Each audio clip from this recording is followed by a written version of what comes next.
கிறிஸ்து இயேசுக்குள் அன்பான சகோதர சகோதரிகளே, கர்த்தராகிய இயேசு கிறிஸ்துவின் நாமத்தினாலே உங்கள் யாவருக்கும் என்னுடைய அன்பின் வாழ்த்துக்களை தெரிவித்துக் கொள்கிறேன்.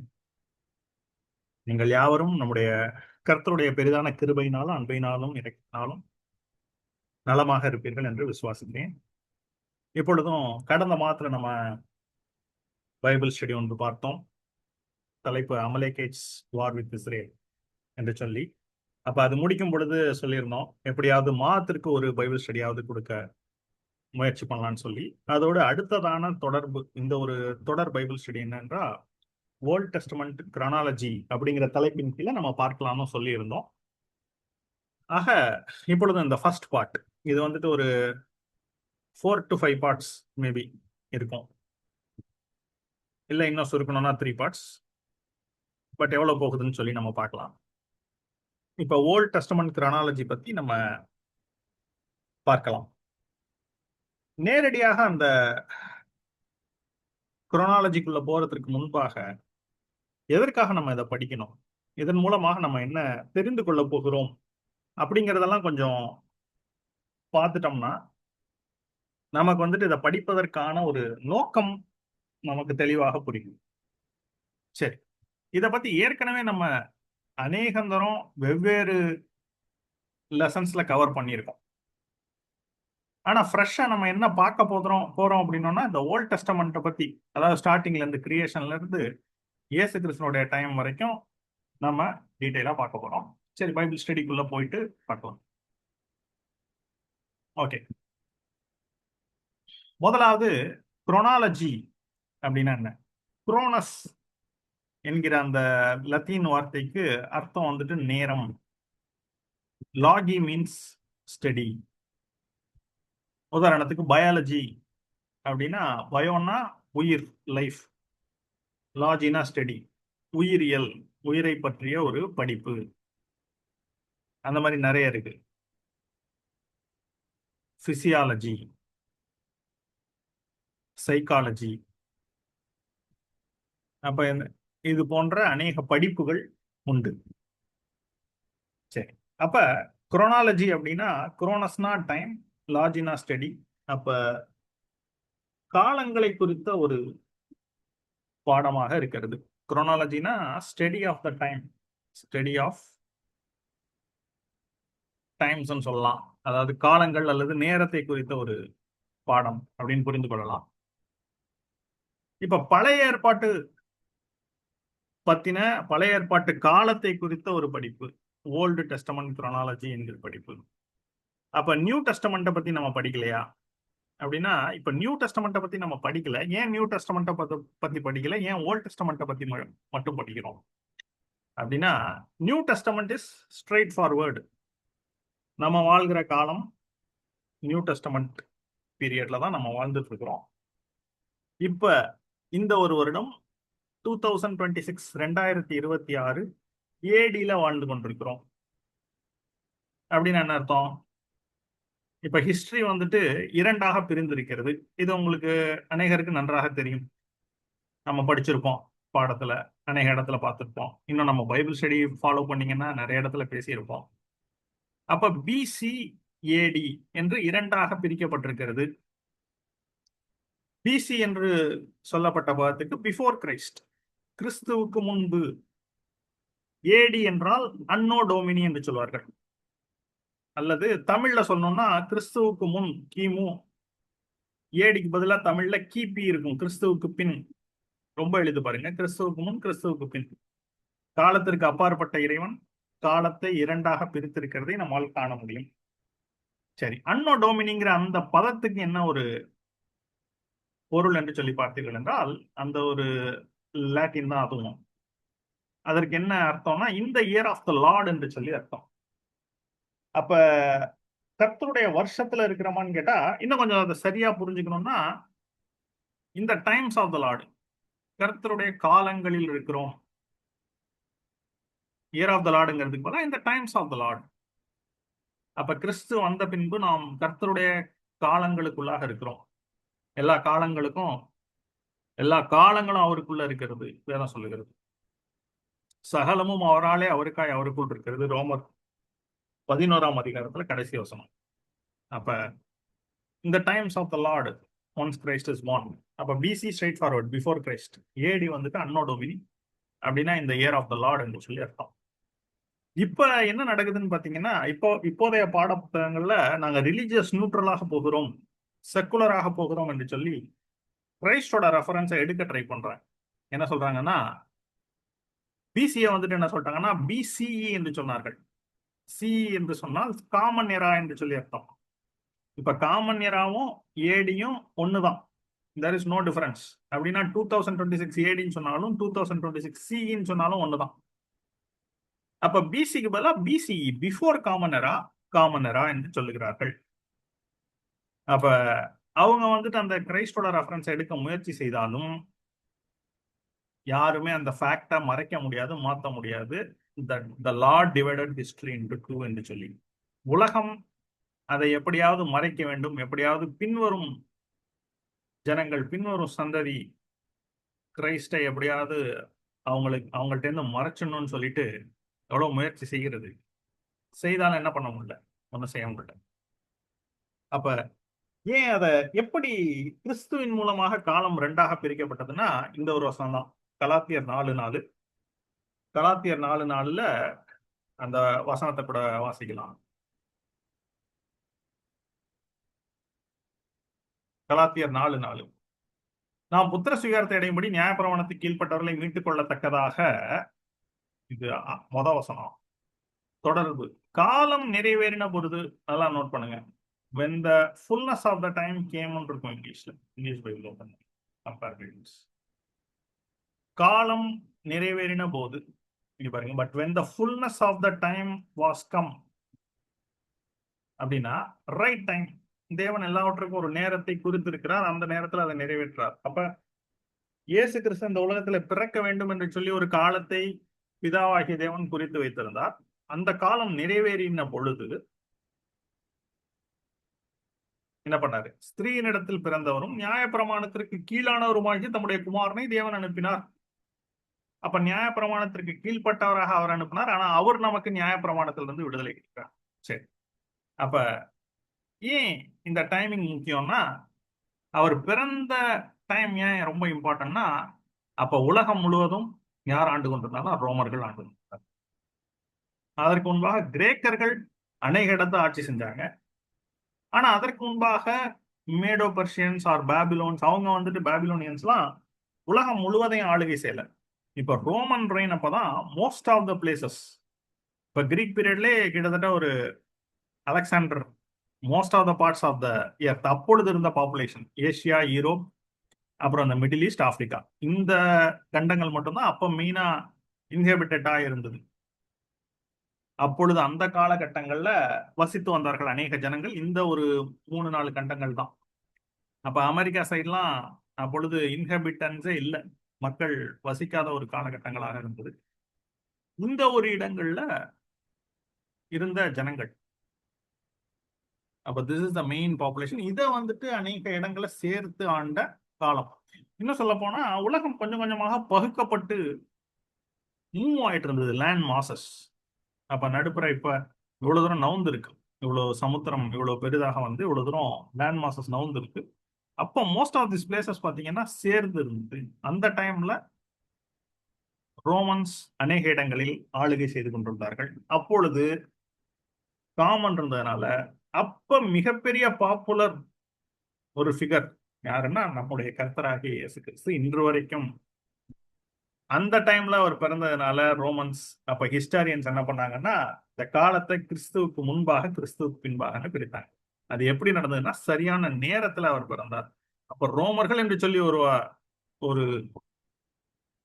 ஆளுகை வரும். அந்த நேரத்திலே கர்த்தராகிய இயேசு பிறக்க வேண்டும், அவரை ரோம போர்ச்சவர்கள் சிலுவையிலே அறைவார்கள்ங்கிறதெல்லாம் உலக தோற்றத்துக்கு முன்பாகவே பிதாவாகிய தேவன் குறித்து வைத்த காரியங்கள். காலம் நிறைவேறுகிற பொழுது அவைகள் நிறைவேறுகிறதாக இருக்கிறது. சரி, இப்ப பிசி அண்ட் ஏடி இது பார்த்தோம்னா இன்னும் உலகம்னு சொன்ன சாத்தானவன் என்ன பண்றான்னா பிசிஇ, பிஃபோர் காமன் எரா, எதுக்கு? பிஃபோர் கிரைஸ்டுக்கு பதிலா. அப்புறம் காமன் எரா எதுக்கு பதிலா? அன்னோ டொமினிக்கு பதிலா சப்ஸ்டியூட் பண்ண ட்ரை பண்றான்.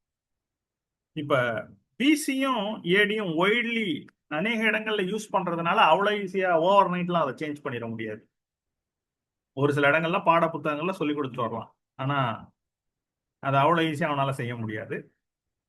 இப்ப இந்த ஏடிக்கு என்ன அர்த்தம் ஏற்கனவே சொன்னோம். அதாவது கிறிஸ்துவுக்கு பின்பு 2026வது வருஷத்துல நம்ம வாழ்ந்து கொண்டு இருக்கிறோம். இப்ப பிசியை பத்தி பார்த்தோம்னா, பிசி வந்துட்டு கிறிஸ்துவுக்கு முன்பாக ரிவர்ஸ்ல போகும். இப்ப ஏடி வந்துட்டு கிறிஸ்து பிறந்த ஒரு டைம் அதுல ஆரம்பிச்சு ஃபார்வர்ட் கவுண்டிங்ல இருக்கு. இப்ப 2026னா 2026 வருடங்களுக்கு பின்பு இருக்கிறோம். நம்ம இந்த கேள்வி எதுக்கு பதில் சொல்றோம்னா, போன இதுல பார்த்தோம்ல, ஏன் நம்ம நியூ டெஸ்டமெண்ட்டை படிக்க தேவையில்லைன்ட்டு. நியூ டெஸ்டமெண்ட் குரோனாலஜியை படிக்க தேவை, மன்னிக்கும். நியூ டெஸ்டமெண்ட் குரோனாலஜி ஏன் பார்க்கல அப்படின்னா, அது நமக்கு ஸ்ட்ரெயிட் ஃபார்வர்டாக இருக்கிறது. கிறிஸ்து பிறந்தது 3 பிசி இல்ல 4 பிசி அப்படின்னா, ஒரு 3 வருஷம் கழிச்சு 4 வருஷம் கழிச்சு அவர் பிறப்புக்கு பின்பாக 180 ஆரம்பிச்சிடுச்சு.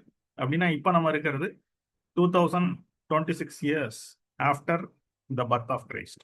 சரி, இப்ப பிசில பண்ணோம்னா எப்படி போகும்னா, இந்த 3 பிசி 4 பிசி 5 பிசிங்கிறது ரிவர்ஸ் ஆர்டர்ல போகும். உதாரணத்துக்கு சொல்லணும்னா 4 பிசி அப்படின்னா 4 இயர்ஸ் பிஃபோர் 180. அப்ப 180க்கு முன்பாக இருக்கிறது 1 பிசி, 2 பிசி 3 பிசி 4 பிசின்னு ரிவர்ஸ்ல போகும். இன்னொரு எக்ஸாம்பிள், ஜூலியஸ் சீசர் ரோமன் எம்பையரை 167 பிசில எஸ்டாப்ளிஷ் பண்ணார்னா, அது 180க்கு முன்பாக 167 இயர்ஸ் அப்படின்ற பொருள்படும். அப்போ உங்களுக்கு புரியும் நினைக்கிறேன். இது ரிவர்ஸ் ஆர்டர்ல போகும். சென்டர் பாயிண்ட்ல ஆரம்பிச்சு ரிவர்ஸ் ஆர்டர். வேற இப்ப நம்ம இருக்கிறது ஃபார்வர்ட் ஆர்டர். இப்ப 2026 முடிச்சிருக்கோம்னா அடுத்த வருஷம் 2027 2025 கிடையாது, நம்ம ஃபார்வர்ட் ஆர்டர்ல போறோம். ஓகே, இயர்ஸ் பிஃபோர் கிரைஸ்ட் எப்படி ஆகும்? நெகட்டிவ்ல போகும். அதாவது நெகட்டிவ்னு சொல்வதை விட ரிவர்ஸ் ஆர்டரிங்ல போகும். ஸோ உங்களுக்கு பிக்டாரிக்கலா காமிக்கணும்னா, 2000 பிசி அப்படின்னா 2000 வருஷம் முன்னாடி, 4000 பிசினா 4000 வருஷம் முன்பாக. அது 2000க்கு அப்புறம் தான் 1000 வரும். 4000க்கு அப்புறம் 3000 2000 1000 அப்படியே வந்து 4 பிசி 3 பிசி 2 பிசி 1 பிசி வந்துட்டு அடுத்து 180 தான். அடுத்து 2 3 4 இப்ப 1000 இயர்ஸ் வந்துருச்சு. 2000 இயர்ஸ், நம்ம 2000 இயர்ஸ் முடிஞ்சு 26 இயர்ஸ் அதுல இருக்கு. தெளிவாக உங்களுக்கு புரியும் என்று நினைக்கிறேன். இப்ப 1 பிசிக்கும் 180க்கும் நடுப்புற 0ங்கிற இயர் கிடையாது. அப்ப நீங்க சப்ட்ராக்ட் பண்ணும் பொழுது ஒரு வருஷத்தை ஆட் பண்ற மாதிரி இருக்கும். அதாவது பிசில இருந்து ஏடி, ஏடில இருந்து பிசி சப்ட்ராக்ட் பண்ணீங்கன்னா வர்ற ஆன்சர்ல 1 இயரை ஆட் பண்ற மாதிரி இருக்கும். சரி, கால்குலேஷன் பண்ணோம்னா, இப்ப கால்குலேஷன் எதுவும் பண்ணல, உங்களுக்கு சொல்றேன் ஆரம்பத்திலே. சரி, திரும்பவும் இன்னும் அந்த ஆன்சரை ஃபுல்லா முடிக்கல நானு. Why Old Testament chronology. இப்ப திரும்ப அந்த கேள்விக்கு வந்தோம்னா, why Old Testament chronology why not NT அப்படின்னா, நமக்கு இப்ப 2026 இயர் ஸ்ட்ரெயிட் ஃபார்வர்டா இருக்கு. கிளியர் ஹிஸ்டரி இருக்கு 2026 வருஷத்துக்கு. இப்ப காலங்கள் கடந்து போக போக போக நமக்கு ஹிஸ்டாரிக்கல் ரெக்கார்ட்ஸ் அவைலபிளாக இருக்கிறது. இப்ப நம்ம வாழ்ந்துகிட்டு இருக்கிறது ஒரு டெக்னாலஜிக்கல் எரால இருக்கும். உலகத்துல எந்த மூலையில என்ன விஷயம் எங்க நடந்தாலும் அது ரெக்கார்ட் ஆயிடுது. நீங்க கூகுள்ல சர்ச் பண்ணீங்கன்னா, இன்னும் இப்ப அட்வான்ஸ் ஆகி ஆர்டிஃபிஷியல் இன்டெலிஜென்ஸ் வந்துருச்சு. ஸ்ட்ரெயிட் ஃபார்வர்ட் நீங்க கூகுள் சர்ச்சை விட இப்ப எல்லாரும் அந்த ஏஐ மோட்ல சர்ச் பண்ணி கான்டெக்சுவலாக அவர்களுக்கு தேவையான காரியங்களை பேச ஆரம்பித்து விட்டார்கள். அதோடு கூட அதுவும் எல்லா டீட்டெயிலையும் அவர்கள் கேட்கிற கேள்வி கேட்டவாறு கஸ்டமைஸ் பண்ணி கொடுக்கிறது, which is an advantage over regular church. சரி, ஆக இப்ப ஒரு விஷயம், இப்ப ஒரு பெரிய விஷயம் நடக்குது, ஒரு எலெக்ஷன்ஸ் ஒரு இடத்துல நடக்குதுன்னு சொன்னாலும் அந்த எலெக்ஷன் எந்த டேட்ல நடந்தது, யார் ஜெயித்தா யார் தோற்றா, எவ்வளவு வித்தியாசம், இது எல்லா ரெக்கார்டுமே உங்களுக்கு இன்டர்நெட்ல ரெக்கார்ட் ஆகிட்டே வருது. உலகத்துல எங்க நடந்தாலும் நீங்க எப்ப வேணும்னாலும் போய் சர்ச் பண்ணிக்கலாம். இன்னும் ஒரு 20 வருஷத்துக்கு முன்னாடி நடந்த ஈவெண்ட், 100 வருஷத்துக்கு முன்னாடி நடந்த ஈவெண்ட், இன்னும் ஒரு 300 400 வருஷத்துக்கு முன்னாடி நடந்த மேஜர் ஈவெண்ட்ஸ் எல்லாமே பாத்தீங்கன்னா ஹிஸ்டாரிக்கலாக இருக்கிறது. இப்ப நடக்கிற கூடிய காரியங்கள் எல்லாம் அக்யூரேட்டாக ரெக்கார்ட் ஆகி கொண்டே இருக்கிறது. இன்னும் பல்வேறு தகவல்கள் உங்களுக்கு ஃபிங்கர் டிப்ஸ்ல இணையத்துல இருக்கிறது. ரொம்ப ஒரு டெக்னாலஜிக்கலி அட்வான்ஸ்டு டைம் ஃப்ரேம்ல நம்ம வாழ்ந்து கொண்டிருக்கோம். ஓகே. ஆனா இப்போ ஒரு 2000 வருஷத்துக்கு முன்னாடி போனீங்கன்னா, அப்போ உங்களுக்கு வந்துட்டு அந்த ஹிஸ்டாரிக்கல் ரெக்கார்ட்ஸ் அக்யூரேட்டா இருக்காது. ஆனா அந்த ரெக்கார்ட்ஸ் இன்னும் ஒரு மேஜர் இன்சிடென்ட்ஸ் எல்லாமே அவைலபிளாக இருக்கும். உதாரணத்துக்கு இயேசு கிறிஸ்துவுக்கு பின்பு 40 வருடங்கள் கழித்து எருசலேம் நகரம் அழிக்கப்பட்டது. ஏசாமி சொன்னதை போல, அதாவது அவரு யூதர்களை பார்த்து சொன்னார், உங்கள் வீடு உங்களுக்கு பாழாக்கி விடப்படும் என்று சொல்லி, எருசலேமே எருசலேமே என்று சொல்லி எருசலேம் நகரத்தை பார்த்து கண்ணீர் விட்டு அழுகிறார். உன்னை எவ்வளவோ தரம் நான் கூட்டி சேர்த்துக் கொள்ள மனதாயிருந்தேன், உங்களுக்கும் மனதில்லாமல் போயிற்று. கோழி தன் குஞ்சுகளை செட்டைகளுக்குள்ளாக கூட்டி சேர்த்துக் கொள்வது போல என்று சொல்லி அதை பார்த்து அழுகிறார். சரி, அப்ப அது நடந்ததா? 40 வருஷம் கழிச்சு டைட்டஸ் என்கிற ஒரு ரோமன் கவர்னர் வந்து எருசலேமை இடித்து போட்டு அந்த இயேசு கிறிஸ்து சொன்ன தீர்க்கதரிசனப்படியே அந்த தேவாலயத்தை ஒரு கல் மேல ஒரு கல் இல்லாதபடிக்கு இடித்து தரைமட்டமாக்கி எடுத்தாங்க. ஏன் ஒரு கல் மேல ஒரு கல் இராதபடிக்கு எடுத்தாங்கன்னா, அந்த முதலாவது தீக்கிரை ஆக்கினப்ப அந்த எருசலேம் தேவாலயத்துல இருந்த பொண்ணெல்லாம் உருகி அந்த செவுத்துல வந்துட்டு கோல்டெல்லாம் அந்த இறங்கிடுச்சு. அப்ப அந்த கோல்டு எடுக்கிறதுக்காக லிட்ரலா ஒரு கல் மேல ஒரு கல் இராதபடிக்கு அதை உடைச்சு அந்த கோல்டு எடுத்தாங்க என்று சொல்லி சொல்லுவார்கள். சரி, அப்ப அந்த தீர்க்க தரிசனங்கள் நிறைவேறுகிறது. இப்ப இந்த இன்சிடென்ட் பத்தி இருக்கா அப்படின்னா, நீங்க இன்டர்நெட்ல போய் தேடினீங்கன்னா இருக்கும். அப்ப 2000 இயர்ஸ் பிஃபோர் ரெக்கார்டு கூட அவைலபிளா இருக்கு. ஆனா இன்னும் 3000 இயர்ஸ் பின்னாடி போனீங்கன்னா ஒரு சில காரியங்கள் 4000 இயர்ஸ் பின்னாடி இருக்கு. அதுக்கு முன்பாகவும் இருக்கு. ஆனா எவ்வளவு அக்யூரேட்டா இருக்கு தெரியாது. அப்ப ஹிஸ்டாரியன்ஸ் என்று சொல்லக்கூடிய சரித்திரத்தை ரெக்கார்ட் பண்ணக்கூடிய அநேகர் எழுப்பினார்கள்.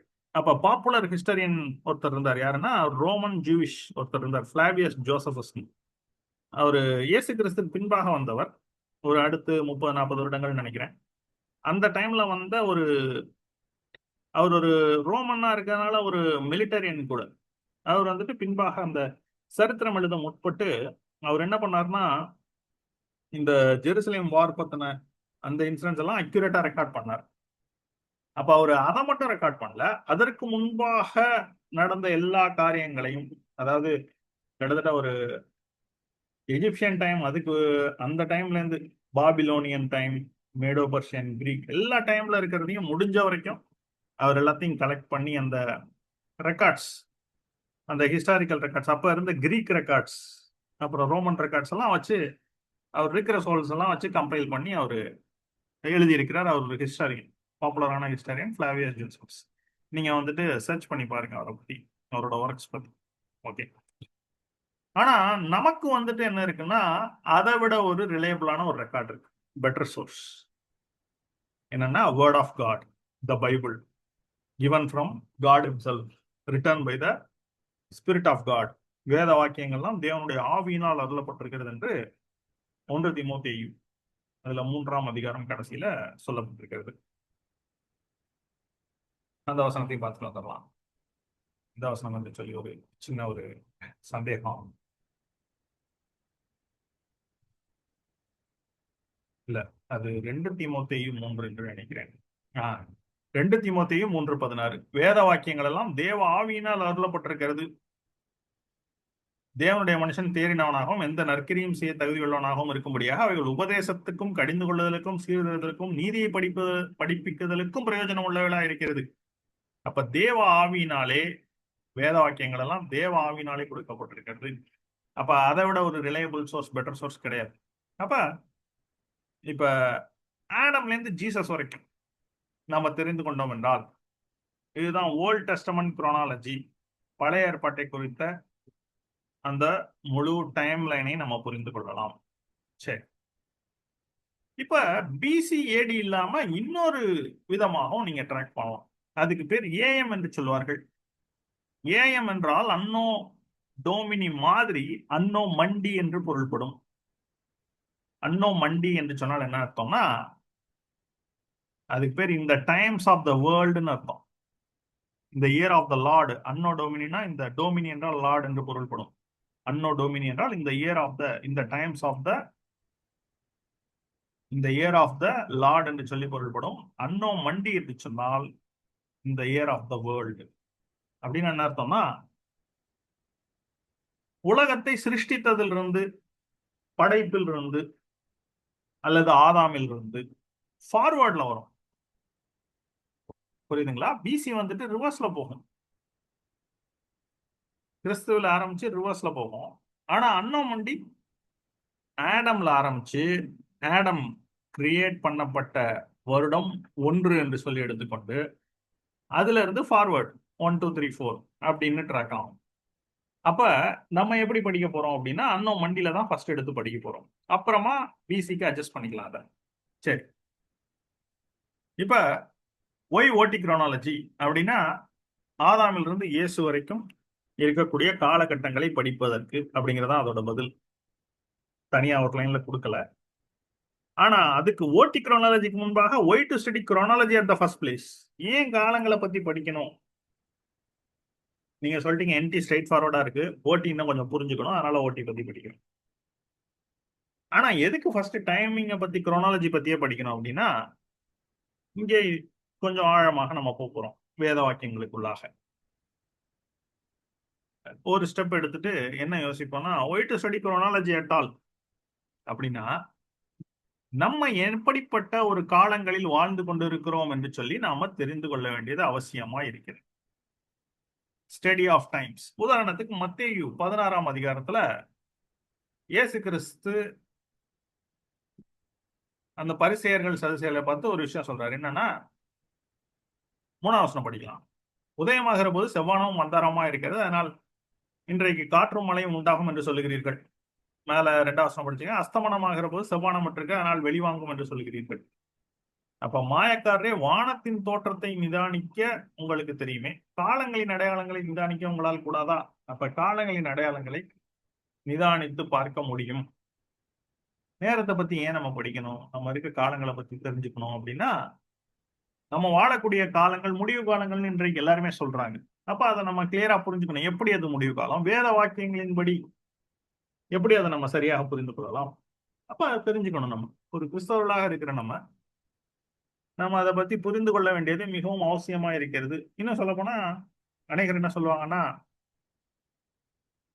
அது நமக்கு எதுக்கு பிரதர், நம்ம அதை தெரிஞ்சுட்டு என்ன போகுது, நம்ம வேத வாக்கியத்துல இருக்கிறத நம்ம பின்பற்றி நம்ம போனா போதாதா அப்படின்னா, வேதத்திலே இந்த காரியங்கள் சொல்லப்பட்டிருக்கிறது. அப்ப அதை பத்தி நம்ம தெரிந்து கொள்ள வேண்டியது அவசியமா இருக்கிறது. நம்ம கற்பனையை பின்பற்றுகிறோம் என்று சொல்லி கற்பனையை மாத்திரம் பின்பற்றுவது என்பது அது மட்டும் போதாது. இன்னும் நம்ம ஆவிக்குரிய அறிவிலே பக்குவத்திலே வளர வேண்டும் என்றால் இது போன்ற ரகசியங்களை நாம் புரிந்து கொள்ள வேண்டியதா இருக்கிறது. வேத வாக்கியங்களை ஆராய்ந்து பாருங்கள் என்று இயேசு கிறிஸ்து சொல்லியிருக்கிறார் யோவான் 5:39. அப்ப வேத ஆராய்ச்சி வேண்டியதாக இருக்கிறது. அது அவசியம் இல்லைன்னு சொல்லி அப்படி ஈஸியா யாரும் அதை வந்துட்டு டிஸ்மிஸ் பண்ணிட முடியாது. ஓகே, ஆக இந்த காலங்களை குறித்த அறிவு. இன்னொரு பாயிண்ட் சொல்றேன். மத்தேயு 24ஆம் அதிகாரத்துல இயேசு கிறிஸ்து தம்முடைய வருகையை பற்றி அடையாளங்களை சொல்லி இருக்கிறார். இப்ப இதை பத்தி தெரிந்துக்க வேண்டியது அவசியம் இல்லைன்னா அவர் அங்க சொல்லாம இருந்திருக்கலாம். நான் பின்னாடி ஒரு காலத்துல வருவேன், அந்த காலத்துல நான் வர்றப்ப அந்த சந்ததியார் வந்துட்டு வரும் பொழுது முடிவு உண்டாகும் அப்படின்னு சொல்லிட்டு ஒரு சிம்பிள் லைன்ல முடிச்சுட்டு போயிருக்கலாம் அவரு. ஆனா அவர் என்ன சொன்னார்னா, குறிப்பிட்டு எவ்வளவு வருஷங்கள் ஆகும்னு சொல்லல. அதை ஒரு ஹிடன் ஃபேக்டரா வச்சுட்டு அதை பல்வேறு எக்ஸ்டர்னல் க்ளூஸ் வழியாக ரிவீல் பண்ணிட்டு அந்த டைம்ல நடக்க போகிற காலங்களை குறித்து சொல்லி இருக்கிறார்னா அதை நம்ம தெரிஞ்சுக்கணும் தானே சொல்லி இருக்கிறார். இப்ப அவருடைய இந்த வேதத்துல சொல்லப்பட்டிருக்கிற விஷயம்னா ஒவ்வொரு வார்த்தையும் குறித்து நம்ம ஒவ்வொரு வசனத்தையும் குறித்து நம்ம புரிந்து கொள்ள வேண்டியதா இருக்குது. அப்ப மத்தேயு 24ஆம் அதிகாரம் முழுவதுமே இதற்காக டெடிகேட் பண்ணியிருக்கிறார். இன்னும் மார்க்ல 13ஆம் அதிகாரம் நினைக்கிறேன், அது முழுவதும் அதை டெடிகேட் பண்ணியிருக்காரு. லூக்கால 2 இடங்கள்ல வரும். ஒன்னு 21ஆம் அதிகாரத்துல, அதுக்கு முன்பாக 18ஆம் அதிகாரம் நினைக்கிறேன். இந்த 2 இடங்கள்ல இதை பத்தி பேசியிருக்கிறார். அப்ப இவ்வளவு இடங்கள்ல இந்த காரியங்கள் சொல்லப்பட்டிருக்கிற பொழுது அதை பற்றி நாம் தெரிந்து கொள்ள வேண்டியது அவசியமாக இருக்கிறது. சரி, இப்ப எபிரேயர்ல 4ஆம் அதிகாரத்துல ஒரு டீடைல்டு எக்ஸ்போசிஷன் இருக்கு, ஆனா நேரடியாக இருக்காது. அதை புரிந்து கொள்ள வேண்டும். அதை புரிந்து கொண்டாதான் நமக்கு புரியும். அங்க எதை பத்தி சொல்லியிருப்பார்? எபிரேயருடைய ஆசிரியர் அப்படின்னு நீங்க பாத்தீங்கன்னா பழைய ஏற்பாட்டுல நடந்த ஒரு சம்பவத்தை பத்தி சொல்லியிருப்பாரு. என்ன சொல்லியிருப்பாருன்னா பார்க்கலாம் பாருங்க. எபிரேயர் 4ஆம் அதிகாரத்துல, இது 3ஆம் அதிகாரத்துல இருந்து நீங்க படிச்சீங்கன்னா தான் புரியும். ஆனா 4ஆம் அதிகாரத்துல நான் ஃபர்ஸ்ட் எடுக்கிறேன். ஆனபடினாலே அவருடைய இளைப்பாறுதலில் பிரவேசிப்பதற்கு ஏதுவான வாக்குத்தத்தம் நமக்கு உண்டாயிருக்க, உங்களில் ஒருவனும் அதை அடையாமல் பின்வாங்கி போனவனாக காணப்படாதபடிக்கு பயந்திருக்க கடவோம். அப்ப இளைப்பாறுதல பிரவேசிப்பதற்கு ஏதுவான வாக்குத்தத்தம் நமக்கு உண்டாயிருக்கு. அதை அடையாமல் பின்வாங்கி போனவனாக காணப்படாதபடிக்கு பயந்திருக்க கடவுள்னு சொல்றாரு. எதை பத்தி சொல்றாரு? ஏனெனில் அடுத்த வசனம் பார்க்கலாம். ஏனெனில் சுவிசேஷம் அவர்களுக்கு அறிவிக்கப்பட்டது போல நமக்கும் அறிவிக்கப்பட்டது. கேட்டவர்கள் விசுவாசம் இல்லாமல் கேட்டபடினா அவர்கள் கேட்ட வசனம் அவர்களுக்கு பிரயோஜனப்படவில்லை. சுவிசேஷம் அவர்களுக்கு அறிவிக்கப்பட்டது யாருக்கு? அப்ப முதல் அதிகாரம் போனாதான் தெரியும். 3ஆம் அதிகாரத்துல யாரை பத்தி பேசுறாரு பாருங்க. 9ஆம் வசனம். அங்கே உங்கள் பிதாக்கள் என்னை சோதித்து என்னை பரீட்சை பார்த்து 40 வருஷ காலம் என் கிரியைகளை கண்டார்கள். அதனால் நான் அந்த சந்ததியை ஆலோசித்து அவர்கள் எப்பொழுதும் வழி போகிற இதயம் உள்ள ஜனம் என்று என்னுடைய வழிகளை அறியாதவர் என்றும் சொல்லி என்னுடைய இளைப்பாறுதல் பிரவேசிப்பதில்லை என்று என்னுடைய கோபத்திலே ஆணையிட்டேன் என்றார். இது எதை பத்தி சொல்றாரு? எந்த இடத்துல இந்த வசனம் வருது? 7ஆம் வசனம் பாருங்க. ஆகையால் பரிசுத்தாவினர் சொல்லுகிறபடியே இன்று அவருடைய சத்தத்தை கேட்பீர்களாகில் வனாந்திரத்திலே கோபம் ஊட்டின போதும் சோதனை நாளிலும் நடந்தது போல உங்கள் இருதயங்களை கடினப்படுத்தாதிருங்கள். அப்ப இந்த வசனம் எங்க இருக்கு அப்படின்னு பாத்தீங்கன்னா, சங்கீதம் 95ஆம் அதிகாரத்தில் இந்த வசனம் சொல்லப்பட்டிருக்கு. அந்த இடத்துக்கு போலாம். சங்கீதம் 95:8 இருந்து பாருங்க. இந்த தான் சொல்லியிருக்கு. இன்று அவருடைய சத்தத்தை கேட்பீர்களாகில் வனாந்திரத்தில் கோபம் ஊட்டின போதும் சோதனை நாளிலும் நடந்தது போல உங்கள் இதயத்தை கடினப்படுத்தாதீங்கள். அங்கே உங்கள் பிதாக்கள் என்னை சோதித்து என்னை பரீட்சை பார்த்து என் கிரியையும் கண்டார்கள். 40 வருஷமாய் நான் அந்த சந்தையை ஆலோசித்து அவர்கள் வழி போகிற இருதயம் உள்ள ஜனம் என்று என்னுடைய வழிகளை அறியாதவர்கள் என்றும் சொல்லி என்னுடைய இளைப்பாறுதல் பிரவேசிப்பதில்லை என்று என்னுடைய கோபத்திலே ஆணையிட்டேன். இதைத்தான் எபிரேயர் ஆசிரியர் இங்க எழுதுறாரு. அப்ப இங்க யாரை பத்தி சொல்லியிருக்காரு? இன்று அவருடைய சத்தத்தை கேட்போம் வனாந்திரத்தில் கோபம் ஊட்டின போதும் அப்படின்னா, எகிப்தை விட்டு புறப்பட்ட இஸ்ரவேல் ஜனங்கள் வனாந்திரத்துல கோபம் ஊட்டினார்கள். அங்க கர்த்தரை சோதித்து கர்த்தரை பரீட்சை பார்த்தார்கள், என் கிரியை கண்டார்கள். 40 வருஷமா அந்த சந்ததியை கர்த்தர் வெறுத்து ஆலோசித்து அவர்கள் வழி போகிற இருதயம் உள்ள ஜனம் என்றும் என்னுடைய வழிகளை அறியாதுன்னு சொல்லி 40 வருஷம்னா அவங்கதான் வனாந்திரத்துல 40 வருஷம் இருந்தாங்க. வனாந்திரத்தை சோதிச்சாங்க, வனாந்திரத்துல அழிந்து போனார்கள். என்னுடைய இளைப்பாறுதல் பிரவேசிப்பதில்லை என்று என்னுடைய கோபத்திலே ஆணையிட்டேன் அப்படின்னு சொல்றாரு. அப்ப இளைப்பாறுதல பிரவேசிக்கிறதுன்னு ஒருவேளை அந்த ஜனங்களை கானானுக்குள்ள போல வனாந்திரத்துல மடிந்து போயிட்டார்களே, அதை பற்றி சொல்லுகிறாரா? அதை வச்சு எழுதுறாரு. ஆனா அழகா எழுதுறாரு. அதுக்கு பின்பு என்ன பண்ணார்னா, யோசுவா வந்துட்டு அவர்களை கானானுக்குள்ளாக கொண்டு போய் இளைப்பாற பண்ணினார் அப்படின்னு சொல்லி எபிரேயருடைய ஆசிரியர் இந்த 4ஆம் அதிகாரத்துல சொல்றத பார்க்கலாம். என்ன சொல்றாரு பாருங்க. யோசுவா அவர்களை இளைப்பாறுதலுக்கு உட்படுத்தி இருந்தால் பின்பு அவர் வேறொரு நாளை குறித்து சொல்லி இருக்க மாட்டாரே. இந்த வசனம் பாருங்க 7. இது நடந்தது எப்ப? யாத்ராகமத்துல, லேவியராகமத்துல, எண்ணாகமம், உபாகமத்துல நடந்த சம்பவங்கள். ஆனா சங்கீதம் எப்ப எழுதப்பட்டது? அதற்கு பின்பு ஒரு 400-500 ஆண்டுகளுக்கு பின்பு தாவீதோட சங்கீதத்துல என்ன சொல்லியிருக்குன்னா, இன்று அவருடைய சத்தத்தை கேட்பீர்களாகில் உங்கள் இருதயங்களை கடினப்படுத்தாதிருங்கள் என்று வெகு காலத்திற்கு பின் தாவீதின் சங்கீதத்திலே சொல்லி இருக்கிறபடி இன்று என்று சொல்வதனாலே பின்னும் ஒரு நாளை குறித்திருக்கிறார். என்ன சொல்ல வர்றாருன்னு உங்களுக்கு புரியுற மாதிரி சொல்றேன். இப்ப அந்த சங்கீதம் எப்படி ஆரம்பிக்குன்னா, 95ஆம் சங்கீதம். இன்று அவருடைய சத்தத்தை கேட்பீர்களாகில், இந்த இன்று அவருடைய சத்தத்தை கேட்பீர்களாகில்ங்கிறது இந்த சங்கீதத்துல எழுதுறாரு. இந்த சங்கீதத்தை வாசிக்கக்கூடிய ஜனங்களுக்கு தாவீது எழுதுறாரு. வனாந்திரத்தில் கோபம் ஊட்டின போதும் சோதனை நாள் நடந்தது போல அப்படின்னா, இந்த இன்சிடென்ட் வனாந்திரத்துல கோபம் ஊட்டின சோதனை நாள் நடந்தது 400-500 வருஷத்துக்கு முன்பாக வனாந்திரத்துல மோசையோட டைம் பீரியட்ல நடந்தது. ஆனா இன்று அவருடைய சத்தத்தை கேட்பீர்களாகிங்கிறது இப்ப படிக்கிற வாசிக்கிற ஜனங்களுக்கு எழுதியிருக்காரு. அப்ப இன்று அவருடைய சத்தத்தை கேட்பீர்களாகின்னு சொல்லியிருக்கனால இந்த ஃபுல் கான்டெக்ஸ்டும் அவங்கள பத்தி மட்டும் இல்ல, இப்ப இருக்க ஜனங்களை பத்தின்னு சொல்றாரு. அப்ப அவங்கள பத்தி இளைப்பாறுதல பிரவேசிப்பதை ஆணையிட்டேன், உங்களுக்கும் அதுவே அப்ளிகபிள் ஆகும் என்று சொல்லுகிறார். அதான் 8ஆம் வசனத்துல சொல்லியிருக்காரு பாருங்க. யோசுவா அவர்களை இளைப்பாறுதலுக்கு உட்படுத்தி இருந்தால் பின்பு அவர் வேறொரு நாளை குறித்து சொல்லி இருக்க மாட்டாரே. அப்படின்னா என்னுடைய இளைப்பாறுதல் பிரவேசிப்பதில்லை என்று நான் சொன்னனே, அது அங்க யோசுவா போய் அந்த ஜனங்களை இளைப்பாற பண்ணாரே, அதை பத்தி இல்ல, இன்னொரு நாள் பத்தி அப்படின்னு சொல்றேன். புரியும்னு நினைக்கிறேன். புரியலன்னா திரும்ப ஒரு தடவை நிதானமா கேட்டீங்கன்னா உங்களுக்கு புரியும். அப்ப யோசுவா இஸ்ரவேல் ஜனங்களை ஒருவேளை அந்த சந்ததி வனாந்தரத்திலே மறிச்சிட்டாங்க. அதற்கு பின்பு அந்த சந்ததி வந்துட்டு கானான்ல போய் இளைப்பாற பண்ணுகிறார். அங்க இருக்கிற ஜாதிகளை அழித்து 7 ஜாதிகள் 31 ராஜாக்களை வென்று அங்கு இளைப்பாற பண்ணுகிறார். சரி. ஆனா அதற்கு பின்பு தேவன் சங்கீதம் 95ல நான் ஆணையிட்டேன் அப்படின்னு சொல்றாரு. அவங்க என்னோட இளைப்பாறுதல்ல பிரவேசிக்க மாட்டாங்கன்னு சொல்லி, இளைப்பாறுதல் பிரவேசிப்பதில்லை என்று ஆணையிட்டேன் அப்படின்னு அவங்கள பத்தியும் சொல்றாரு. ஆனா அவங்கள பத்தி மட்டும் சொல்லல. இதுதான் விஷயம். அப்ப என்ன அர்த்தம்னா, God meant something else as the rest than inheriting Canaan. இதுதான் நீங்க புரிஞ்சுக்கணும். இப்ப குரோனாலஜிக்கு அதுக்கான சம்பந்தம் தான் இருக்கு. அப்ப தேவன் என்ன சொல்லி இருக்கிறாரு, இளைப்பாறுதல்னா என்னன்னா கானான்ல போய் செட் ஆகிறது மட்டும் இல்ல, செட்டில் ஆகிறது மட்டும் இல்ல, ஃபியூச்சர் ஒரு ஈவென்ட் இருக்கு. சங்கீதத்தை வாசிக்கிறவங்களுக்கு, இன்றைக்கு வாசிக்கிறவங்களுக்கு, நமக்கு அதுல ஏதோ ஒரு விஷயம் இருக்கு, நமக்கு ஒரு மேட்டர் இருக்கு. அதுல நம்மளும் ஒரு இளைப்பாறுதலுக்குள்ளாக போக போறோம். அவங்க கானான்குள்ள போனது மாத்திரம் கிடையாது. அதான் சொல்றாரு. அப்ப எபிரேயர் 4 என்ன சொல்லுதுன்னா இன்னொரு விஷயத்த பத்தியும் சொல்லுது பாருங்க.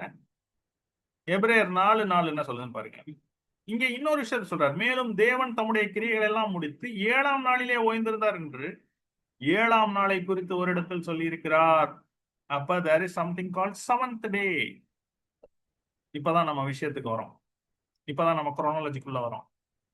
அப்ப இளைப்பாறுதல் என்று சொல்லி தேவன் ஆதியிலே சிருஷ்டிப்பை முடித்து 6 நாள்ல கிரியேஷனை முடிச்சு 7ஆம் நாள்ல ஓய்ந்திருந்தார். God rested on 7th day. And they will not enter his rest. என்னுடைய இளைப்பாறுதல் அவர்கள் பிரவேசிப்பதில்லை அப்படின்னு சொல்றாரு. என்ன குழப்பமா இருக்கே அப்படின்னு கேட்கலாம். ஒருவேளை தேவன் சிருஷ்டிப்புல 6 நாள் முடிச்சு 7ஆம் நாள் ஓய்ந்திருந்தார். சரி, அதற்கு பின்பு இந்த இஸ்ரவேல் ஜனங்கள்ல யோசுவா கொண்டு போய் கானானுக்குள்ளாக இளைப்பாற பண்ணார். சரி, ரைட்டு. வனாந்தரத்திலே அலைஞ்சிக்கிட்டு இருந்தாங்க.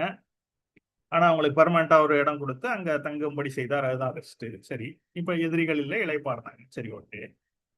இப்ப சங்கீதத்துல இளைப்பாறுதலுக்குள்ள பிரவேசிப்ப ஆணையிட்டேன்னு அவங்கள பத்தி ஏற்கனவே ஒரு தடவை சொல்லிட்டாரு. ஆனா திரும்ப எதுக்கு அதை அங்க சொல்லணும்? இன்று என்னுடைய சத்தத்தை கேட்பீர்களாகில் அந்த மாதிரி நடந்துக்காதீங்க, ஏன்னா அவங்கள பத்தி நான் ஆணையிட்டு இருக்கிறேன் அப்படின்னா உங்களை பத்தியும் அது ஆணையிட்டுறதுக்கு சமம் அப்படிங்கிற மாதிரி சொல்றாரு 95ஆம் வசனத்துல. அதுதான் எபிரேயர் ஆசிரியர் எழுதுறாரு. அப்ப இளைப்பாறுதல்னா இன்னும் இருக்கு. It is something else. The rest God meant is going to come. இளைப்பாறுதல் என்று எபிரேயர்ல சங்கீதத்துல சொன்னதை பத்தி எபிரேயர் ஆசிரியர் எக்ஸ்பிளைன் பண்ணி எழுதுறாரு. என்ன எழுதுறாரு?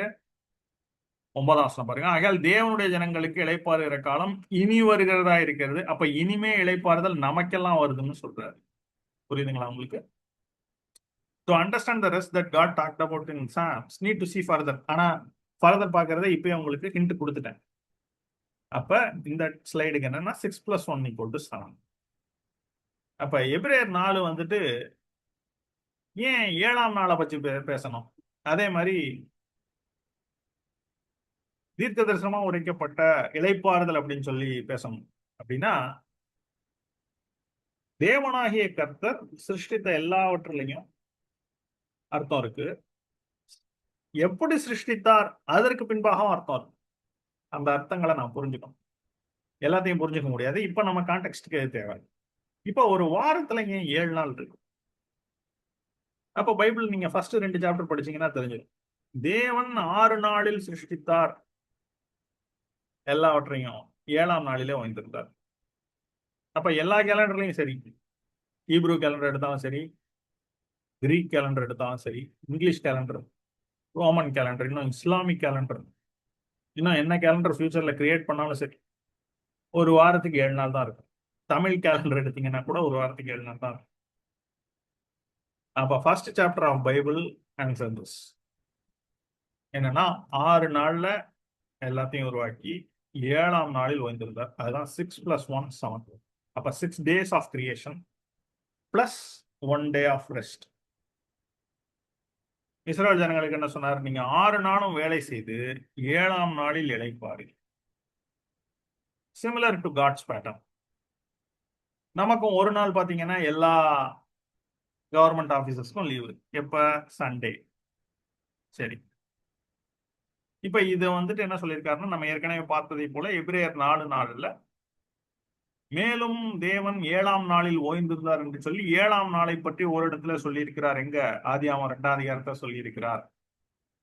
பாருங்க, மேலும் தேவன் தம்முடைய கிரியையெல்லாம் முடித்து 7ஆம் நாளில் ஓய்ந்திருந்தார் என்று 7ஆம் நாளை குறித்து ஓரிடத்தில் சொல்லியிருக்கிறாரே. சரி, அப்ப 7ஆம் நாளில் இளைப்பாறுதல். அப்ப இந்த நாளை பத்தி எப்படி நீங்க புரிஞ்சுக்கிறது அப்படின்னா, 2 வசனங்கள் இருக்கு உங்களுக்கு. தீர்க்க தரிசனமாக எப்படி புரிந்து கொள்வது? 6 நாள் எல்லாத்தையும் உண்டாக்கி 7ஆம் நாள்ல ஓய்ந்திருந்தாருங்கன்னா, சங்கீதம் 90:4 பாருங்க. உமது பார்வைக்கு 1000 வருஷம் நேற்று கழிந்த நாள் போலவும் ராட்சாமம் போலவும் இருக்குது. 1000 years is like yesterday or when it is past. பேதுரு இதே வசனத்தை எடுத்து பேதுரு எப்படி எழுதுறாரு பாருங்க. 2 பேதுரு 3ஆம் அதிகாரத்துல 8ஆம் வசனம். பிரியமானவர்களே, கர்த்தருக்கு ஒரு நாள் 1000 வருஷம் போலவும் 1000 வருஷம் ஒரு நாள் போலவும் இருக்கிறது என்கிற இந்த ஒரு காரியத்தை நீங்கள் அறியாதிருக்க வேண்டாம். அது சிம்பிள் மேத் தான். 1000 years equal to 1 day அப்படின்னா ரிவர்ஸ்ல பாத்தீங்கன்னா 1 day equal to 1000 years. அப்ப 1000 years தேவனுடைய பார்வைக்கு தீர்க்க தரிசனது. தேவனுடைய பார்வையிலே 1000 வருஷம் ஒரு நாள். இன்னும் தீர்க்க தரிசன கணக்குப்படி ஒரு வருஷம் ஒரு நாள்னு வரும். அதை இதோட குழப்பிக்க வேணாம். இப்ப தேவனுடைய பார்வையில 1000 வருஷம் ஒரு நாள். இன்னும் இதை இன்னொரு வகையிலையும் சொல்லலாம். ஆதாம் வந்துட்டு இதை புசிக்கும் நாளிலே நீ சாவாய் அப்படின்னு சொன்னாரு. எப்படி 930 வருஷம் உயிரோட இருந்தாருன்னா 24 hour டே கிடையாது, 1000 years டே. அப்ப யாருமே 1000 yearsக்கு மேல உயிரோடு இல்லை. ஆதாம் 930 வயசுல அவர் மத்தியில பார்க்கணும். சரி, இப்ப total 7000 years. God will finish his work in 6000 years. 1000 years will be rest. அப்ப இதுதான் கான்செப்ட். அதை அப்படியே அப்ளை பண்ணீங்கன்னா 6 + 1 7 அப்படின்னா 6000 + 1000 years equal to 7000 yearsல கர்த்தர் எல்லாவற்றையும் செய்து முடிப்பார். அதுல அவருடைய கிரியையை அவர் நிறைவேற்றுவது 6000 வருஷத்துல. 6 daysல எப்படி எல்லாத்தையும் கிரியேட் பண்ணிட்டு 7th day ரெஸ்ட் எடுத்தாரோ, அதே போல 6000 வருஷத்துல இந்த உலகத்துக்கான மொத்த வேலையும் அவர் நிறைவேற்றி கடைசி 1000 வருஷம் தேவனுடைய ஜனங்களுக்கு இளைப்பாறுகிற காலம். அந்த 1000 வருஷம் தான் என்னன்னா 1000 வருஷ அரசாட்சி. கிறிஸ்துவனுடைய 1000 வருஷ அரசாட்சி. இதுதான் வெளிப்படுத்தின விசேஷம் 20ஆம் அதிகாரம் 4ஆம் வசனத்துல இருக்கு. வெளிப்படுத்தின விசேஷம் 20ஆம் அதிகாரத்துல பாத்தீங்கன்னா 6 முறை சொல்லப்பட்டிருக்கும் 1000 வருஷம் 1000 வருஷம். கவுண்ட் பண்ணீங்கன்னா 2வது வசனத்துல 1000, 4வது வசனத்துல 1000, 2 வாட்டி வந்துருச்சா? 5வது வசனத்துல 1000 3 வாட்டி, 6வது வசனத்துல 1000 4 வாட்டி, 7வது வசனத்துல 1000 5 வாட்டி.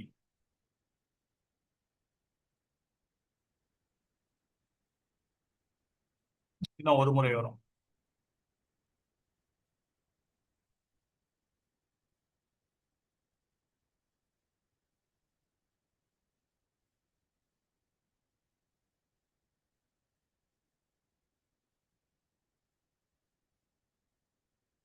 இந்த வசனத்துல 2 தடவை வந்தது பாருங்க. இங்க 1000, இங்க 1000. இந்த வசனத்துல 2 தடவை வந்தது. 1000 வருஷம் 1000 வருஷம் 2. அடுத்து இந்த வசனத்துல கடைசியில 1000 வருஷம் 3. 5ல ஒரு தடவை 4. 5வது வசனத்துல, 6வது வசனத்துல 5, 7வது வசனத்துல 6 times. அப்ப 6 முறை 1000 வருஷம் சொல்லுது. 6000 வருஷத்தினுடைய நிறைவை இன்டைரக்டாக காமிக்கிறது. ஆனா இந்த 1000 வருஷம்ங்கிறது எப்படின்னா ஃபைனல் 1000 years. இதுதான் மிலனியம். இதுதான் கிரைஸ்ட் ரெய்ன். இதுதான் கிறிஸ்துவனுடைய 1000 வருஷ அரசாட்சி. அவரோட கூட 1000 வருஷம் அரசாடுவார்கள். ஸ்ட்ரெயிட்டான வசனம் தான். இந்த லாஸ்ட் இது மட்டும் படிக்கிற பாருங்க. அவர்கள் உயிர்த்து கிறிஸ்துவுடனே கூட 1000 வருஷம் அரசாண்டார்கள். புரிஞ்சுச்சுங்களா? அப்ப இந்த 1000 வருஷ அரசாட்சி என்பது இந்த உலகத்திற்கு தேவனுடைய இளைப்பாறுதல். அதாவது வேர்ல்ட் கவர்மெண்ட்ஸ் எல்லாமே டெஸ்ட்ரக்ட் ஆகி கிரைஸ்ட் கிங்டம் மாத்திரம் நிலைத்திருக்கும். சரி, அப்ப ரியல் ரெஸ்ட் எப்போ வரப்போகுது அப்படின்னா இந்த மிலனியல் ரெயின்ல தான் வரப்போகுது. இது எபிரேயர் 4:9-10 இருக்கு. இதை பத்தி எல்லாம் ஏற்கனவே நம்ம டீட்டெயிலாக சொல்லி இருக்கிறோம். திரும்ப ஒரு தடவை ரிமைண்ட் பண்றேன், அல்லது புதிதாக கேட்கிறவர்களுக்கு இது பிரயோஜனமாக இருக்கும். ஆயால் தேவனுடைய ஜனங்களுக்கு இளைப்பாறுகிற காலம் இனி வருகிறதா இருக்கிறது. ஏனெனில் அவருடைய இளைப்பால் பிரவேசித்தவன் தேவன் தம்முடைய கிரிகளை முடித்து வந்தது போல தானும் தன் கிரிகளை முடித்து ஓய்ந்திருப்பான். சரி, இப்ப அப்ப தேவன் வந்துட்டு 6 நாள் எல்லாவற்றையும் சிருஷ்டித்து 7ஆம் நாள்ல வந்திருந்தார். இப்ப நம்முடைய கிரியைகளை நாம் முடித்து நாம் மரித்து உயிரோடு இருந்து அவரோடு கூட அல்லது மறுரூபமாக்கி அவரோடு கூட 1000 வருஷம் அரசாளுகிற ஒரு காலகட்டம். 6000 வருஷம் முடிஞ்சது. இப்ப கால்குலேஷனுக்குள்ளாக நம்ம போகலாம். சரி, இப்ப now we know after 6000 years of creation millennium will come, 1000 year reign will come. 6000 வருஷம் முடிஞ்சது 7000வது வருஷம். ஆக நம்ம இப்ப இந்த டைம் ஃப்ரேம்ல இது கரெக்டா அப்படின்னா இன்னும் 2 ப்ரூஃப் இருக்கு, சொல்றேன். இப்ப ஏன் ஓல்ட் டெஸ்டமென்ட் கிராலஜினா நியூ டெஸ்டமென்ட்ல 2026 இயர்ஸ் பார்த்துட்டோம். அப்போ ஓல்ட் டெஸ்டமென்ட்ல எவ்வளவு வருஷம் போயிருக்குன்னு பார்த்துட்டா நமக்கு தெரியும் 6000 வருஷம் எப்போ முடியுதுன்னு. கிட்டத்தட்ட 4000 வருஷம். ஆனா எக்ஸாக்டா ஸ்டார்ட் பண்ணி நம்ம ஆடம்ல இருந்து ஸ்டார்ட் பண்ணி பார்க்க போறோம் எவ்வளவு நாள் போயிருக்குன்னு சொல்லி. சரி, எவ்வளவு வருடங்கள் கடத்திருக்கிறோம். இன்னும் 2 ப்ரூஃப் இருக்கு பாருங்க. 6000 வருஷம் கழிச்சு முடியும் சொல்லி. எப்பன்னா முதல்ல ஜலப்பிரளயம் உண்டானது. அது எப்போ வந்ததுன்னு பாத்தீங்கன்னா நோவாவுடைய 600வது வயதுல வந்து. அப்ப பேட்டர்ன்ஸ் வந்துட்டு பைபிள்ல செட் பண்ணியிருப்பார் கர்த்தர். எங்க இருக்குன்னு பாத்தீங்கன்னா ஆதியாகமம் 7ஆம் அதிகாரத்துல சொல்லியிருப்பார். ஜலப்பிரளயம் பூமியின் மேல் உண்டான போது நோவா 600 வயதா இருந்தான். அப்ப 600 வயசு. 11ஆம் வசனம் பாருங்க. நோவாவுக்கு 600 வயதாகும் வருஷம் 2ஆம் மாதம் 17ஆம். இன்னும் ரொம்ப ஒரு இன்ட்ரெஸ்டிங்கான ஃபேக்டர் என்னன்னா நம்ம பைபிள் ஸ்டடி சேனல்ல கரெக்டா இந்த ஒரு ஸ்டடியை பிளான் பண்ணப்ப நமக்கு இருந்த சப்ஸ்கிரைபர் கவுண்ட் பாத்தீங்கன்னா 600. அவ்வளவு ஒரு ஆச்சரியமான நம்பர் மேட்ச் பாருங்க.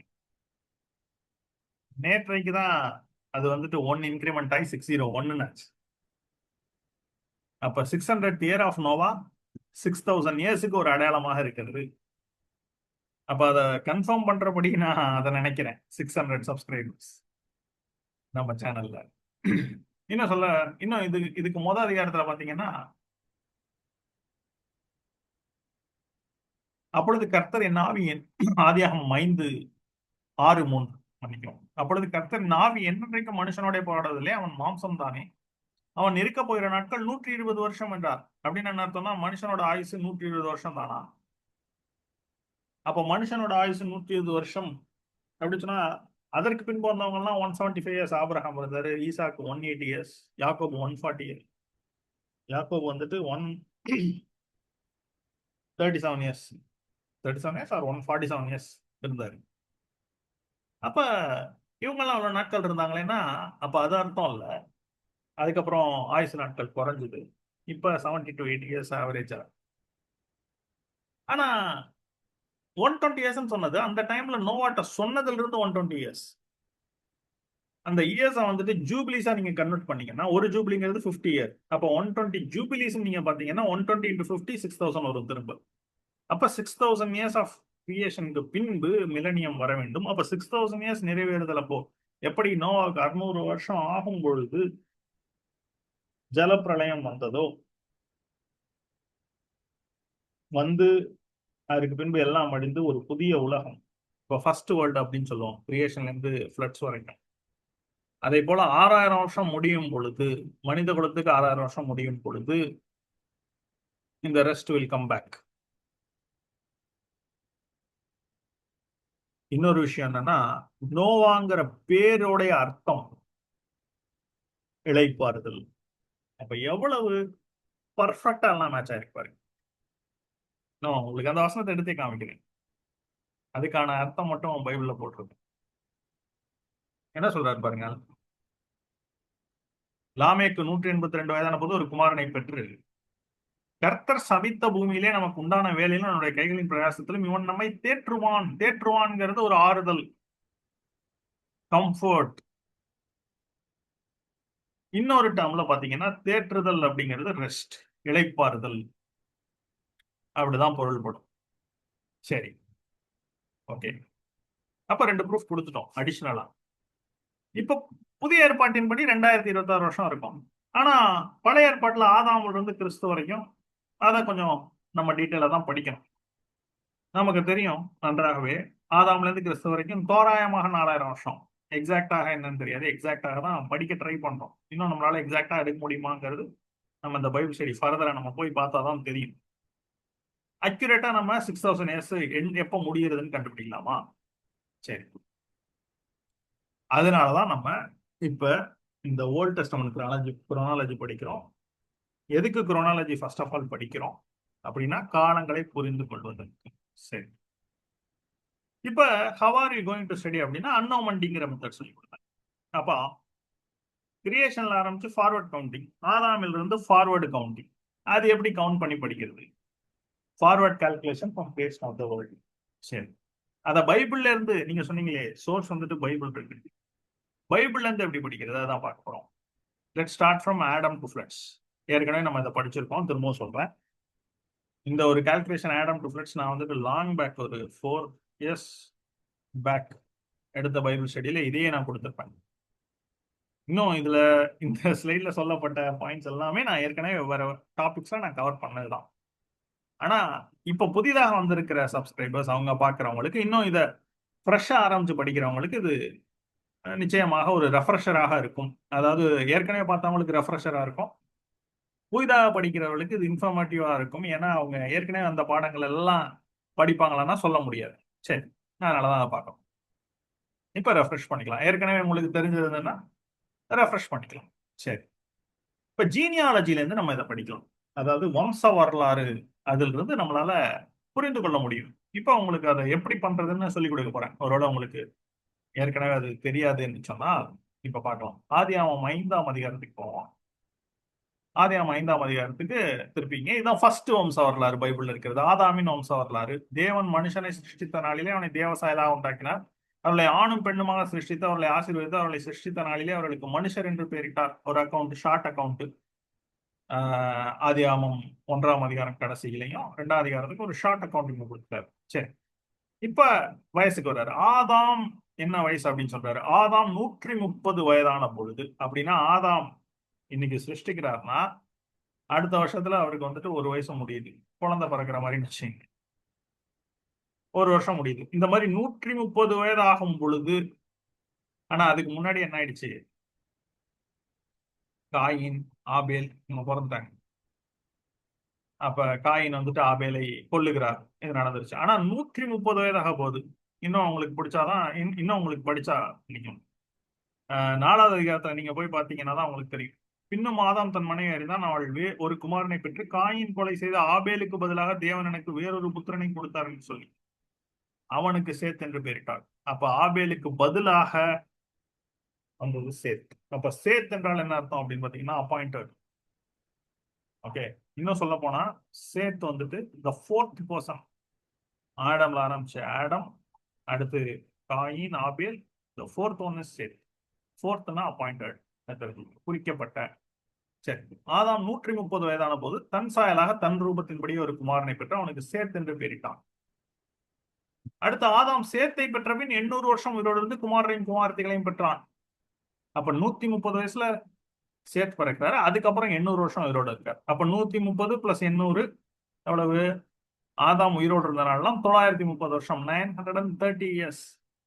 சரி, அதுக்கப்புறம் அவன் மரித்தான். அப்ப ஆதாம் மரித்தது, ஆதாமோட வயசு 930 இயர்ஸ். புரியுதா உங்களுக்கு? அடுத்து சேத் 105 வயதான போது ஏனோசை பெற்றான். சேத் ஏனோசை பெற்ற பின் 807 வருஷம் உயிரோட இருந்தார். இவர் 105 வயது அவரப்ப ஏனோசை பெறாரு, அவரோட பையன். ஏனோசுக்கு அடுத்து அவரை பெற்றதற்கு பின்பு 807 வருஷம் உயிரோட இருக்கார். அப்ப 807 105 ஆட் பண்ணீங்கன்னா 912 வருஷம் ஒண்ணு.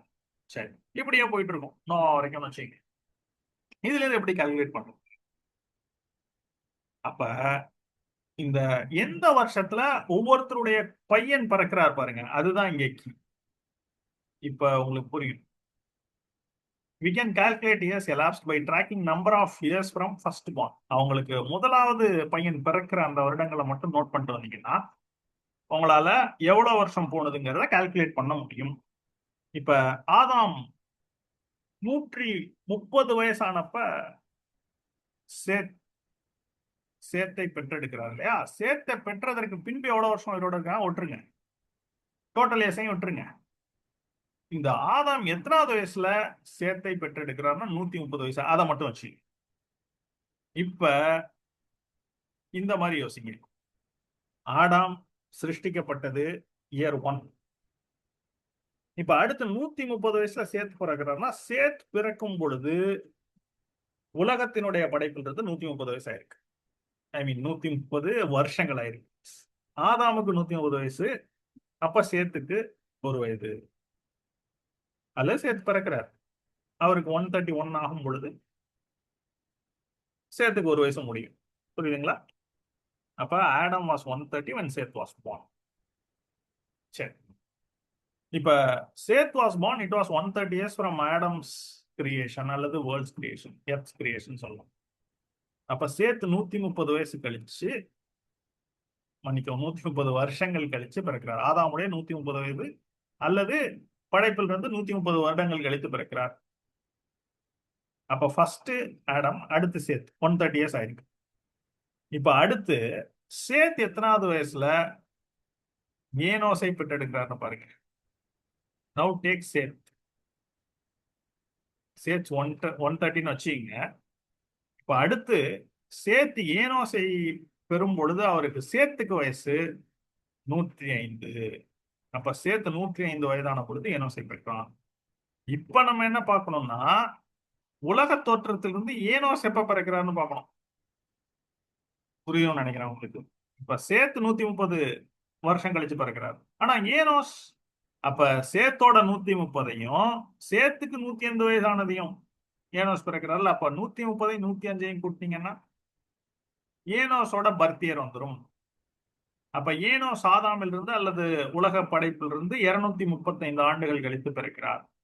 இந்த மாதிரி ஒவ்வொருத்தரும் பிறக்கிற அந்த வருடத்தை ஆட் பண்ணிக்கிட்டே வந்தீங்கன்னா உங்களுக்கு காலத்தை கால்குலேட் பண்ணிடலாம். நோவா பிறக்கும் பொழுது எவ்வளவு வயசு, எவ்வளவு வருஷம் ஆதாம்ல இருந்து கால்குலேட் பண்ணிடலாம். இப்ப இதுதான் டெக்னிக்.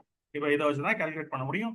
இந்த மாதிரி நம்ம கால்குலேட் பண்ணி பார்க்கணும்னு தான் கர்த்தர் இங்க கொடுத்திருக்காரு இந்த வருஷத்தெல்லாம். இல்லைன்னா இந்த வருஷத்தை வச்சுட்டு நம்ம தெரிஞ்சுட்டு என்ன பண்ண போறோம் சொல்லுங்க? ஒவ்வொருத்தர் எவ்வளவு நாள் உயிரோட இருந்தாங்கன்னா அது ஒரு ரெக்கார்டு. ஆனா எத்தனாவது வயசுல பிறக்கிறாங்கன்னு நீங்க ஏன் சொல்லணும்? அப்படின்னா எதுக்காக இந்த வருஷத்துல இவரை பெறுகிறார்னு கர்த்தர் சொன்னது, இதை ஆவி உள்ளவர்கள், ஞானத்தின் ஆவி, அவங்க வந்துட்டு இதை படிச்சு ஆராய்ஞ்சு பார்ப்பாங்க. புரியுதுங்களா உங்களுக்கு? இப்ப எல்லாருடைய பர்த்தையும் பார்த்து இந்த ஒரு இதை நம்ம நிறைய செய்யணும். இப்ப சேத் வந்துட்டு 235 இயர்ஸ் ஃப்ரம் ஆடம். இப்ப சேம் வே நோவா வரைக்கும் போங்க, என்ன வருதுன்னு பார்க்கலாம். இது போல நீங்க வந்துட்டு பைபிள்ல எங்கெங்க கொடுத்துருக்காங்களோ அதை வச்சு நம்ம கால்குலேட் பண்ணி பார்க்கலாம், பேஸ்ட் ஆன் த ஸ்கிரிப்சர். அதுதான் நம்ம பார்க்க போறோம். எது வரைக்கும் பார்க்க போறோம்னா பாபிலோனுடைய முடிவு வரைக்கும் பார்க்க போறோம். அங்கிருந்து ஸ்ட்ரெயிட்டா வந்துடலாம் எப்படின்னு நான் அப்ப சொல்றேன். அப்ப ஒவ்வொரு டைம்லையும் நம்ம இன்ட்ரெஸ்டிங் ஃபேக்டர்ஸை நம்ம நோட் பண்ணி படிக்கலாம். இதெல்லாம் நம்ம கிராஸ் பண்ணி போகும்பொழுது அநேக காரியங்கள் இருக்கு இன்ட்ரெஸ்டிங்கா. உதாரணத்துக்கு இஸ்ரேல் ஜனங்கள் எகிப்துல இருந்த நாட்கள் எவ்வளவுன்னு சொல்லியிருக்கோம்னா 430 வருஷம்னு ஒரு வசனம் இருக்கு. ஆனா 430 வருஷங்கிறது அவங்க எகிப்துக்கு போனதுல இருந்து இல்ல, அதுக்கு முன்னாடில இருந்தே ஆரம்பிச்சிடும். இதத்தான் பவுல் கலாத்தியர் 3ஆம் அதிகாரத்துல சொல்லியிருப்பார். 430 வருஷத்துக்கு பின்பாக வந்த உடன்படிக்கை. இப்ப அதுக்குள்ள போவேனா, ஆனா சொல்றேன். அப்ப எக்ஸாக்டா அவங்க இந்த யாக்கோபும் அவரோட 70 குமாரர்களும் எகிப்துக்கு போனதுல இருந்து எவ்வளவு நாட்கள் இருந்தாங்கன்னா 430 வருஷம் கிடையாது, அதுக்கு கம்மி. எக்ஸாக்டா எவ்வளவு அடுத்த படத்துல நம்ம படிக்கலாம். சரி, அப்போ ஒரு சஸ்பென்ஸ் இருக்கு. இப்ப என்ன பார்க்க போறோம் அப்படின்னா இந்த ஆடம்ல இருந்து இந்த ஜலப்பிரளயம் வரைக்கும், இதுதான் முதலாம் உலகம்னு சொல்லி நம்ம கிட்டத்தட்ட ஒரு 100வது பைபிள் ஸ்டடி, இப்போ 129 பைபிள் ஸ்டடியில இருக்கும். 100வது பைபிள் ஸ்டடி கிட்ட first world, second world, third வேர்ல்டுன்னு ஒரு பைபிள் ஸ்டடி எடுத்திருப்போம். அப்ப அந்த ஃபர்ஸ்ட் வேர்ல்டுங்கிற பைபிள் ஸ்டடியில இதை பார்த்திருப்போம். இப்போ ஆதாமில் இருந்து ஜலப்பிரளயம் வரைக்கும் எவ்வளவு வருஷங்கள் மட்டும் பார்த்துட்டு இதை நிறைவு செய்வோம். ஏன்னா ஆதாம்ல இருந்து ஜலப்பிரளயம் தான் இந்த முதலாம் உலகத்தினுடைய காலகட்டங்கள்.